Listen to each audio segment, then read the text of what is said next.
Hi, everybody. Welcome back to Stefanie Drysdale's weekly cybersecurity recap number 53 for Friday, January 8th, 2021.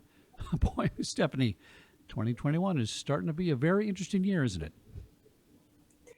Yeah, it's, we said Groundhog Day edition, election edition a while back, and it's kind of starting to feel like Groundhog Day, 2020 edition, just one crazy thing after the next. But I don't think that any of us really expected the calendar turning over to just magically make it better. So hopefully this is just, approaching the light at the end of the tunnel. Keep calm and carry on. What's happening in cybersecurity this week? Perfect. So first off, I'll start with there was a New York Post article where a photographer conned her way into Manhattan billionaires' row penthouses. This is social engineering at its finest. She produced an ID in the form of a passport, but no one bothered to vet her. Coming from a commercial real estate background myself, I can definitely understand this being impractical from the broker's perspective. To do all of these background checks for every single showing you do. But in the least, the security stakeholder that's tasked with protecting the principal should have established some type of vetting procedures for any contractors or guests entering the home or any other assets. This this definitely is a compromise and should be taken very, very seriously. This could have been much, much worse. So, part of what we do with executive digital protection is highlighting risks like this and noting that if you're bringing in people, whether they be contractors for, putting in a home audio system or anything along those lines, that there should be policies and protocols that they follow to continue to protect that principle. So make sure to reach out if you have questions. So cybernews.com shared an article called Research Nearly All of Your Messaging Apps Are Secure. I'm not especially fond of this title, as I would have preferred it to read something along the lines of nearly all messaging apps are encrypted by default. But it did offer a pretty nice reference table. I'm often asked why one app is preferred over another and why text messages aren't safe for secure messaging. I'm just going to simplify this to include all of our apps by asking the question, if someone were to hack into that app's servers, what could they take of yours?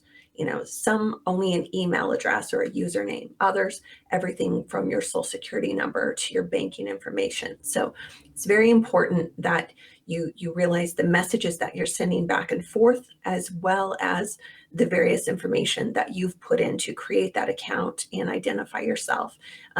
Once again, multi-factor authentication, any kind of extra protections you can put on those accounts are great, but be mindful, pictures and other things, documents you upload, download, all of that kind of stuff get stored on servers on some of those messaging apps as well. So know what you're downloading and know what they're storing.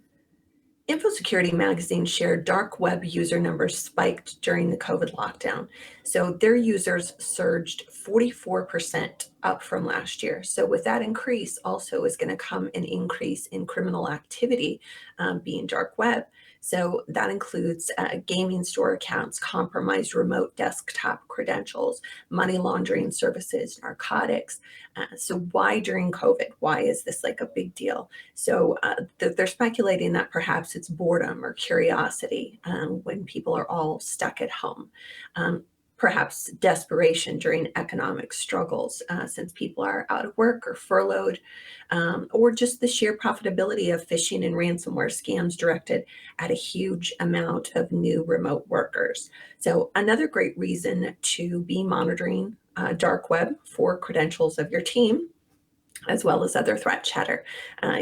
Prescient offers dark web monitoring, not to do a shameless plug here, but this helps so many organizations, and we're happy to do this just to make sure that you know what's out there and you protect yourself from both what already exists and hopefully keep more things from popping up out there. So be mindful. Security Magazine shared considering the value of leveraging a virtual CISO or a vCISO, especially now with the increased frequency of attacks and threats on numerous IT systems. It's more important than ever that we all have trusted resources in place well ahead of when we actually might need them. So some companies are either too small or too young to justify hiring a full-time CISO, but they do still need the guidance for those important things. Like controls and standards and compliance, risk management, vendor risk, infrastructure planning, business continuity, database management, things like that. So the great thing about a virtual CISO is the breadth of experience that they should have, having worked with many different organizations, types and sizes, with different priorities and different types of information that they're protecting. I'm very, very proud of the work that my team does as vCISOs. There are also other great, great resources out there for your help, but feel free if you have any questions, obviously, to reach out, and we're happy to try to answer those questions as best we can. And of course, saving worst for last. We all watched with pits in our stomachs in the last couple days as our nation's capital was breached. Strangely, after weeks of advanced warning on social media and dark web forums. So as the world watched and questioned if a peaceful transition of power in a democracy was possible, I was really glad to see that afterward there seemed to be a wake-up call for some to prioritize a less polarized and a more unified plan to move forward. So my hope is that we all try to lead into 2021 with that as our guidepost and setting that example to remember that we have a lot more in common than we do different from one another. So anyway, I hope you're well and staying warm, and I look forward to seeing you all next week.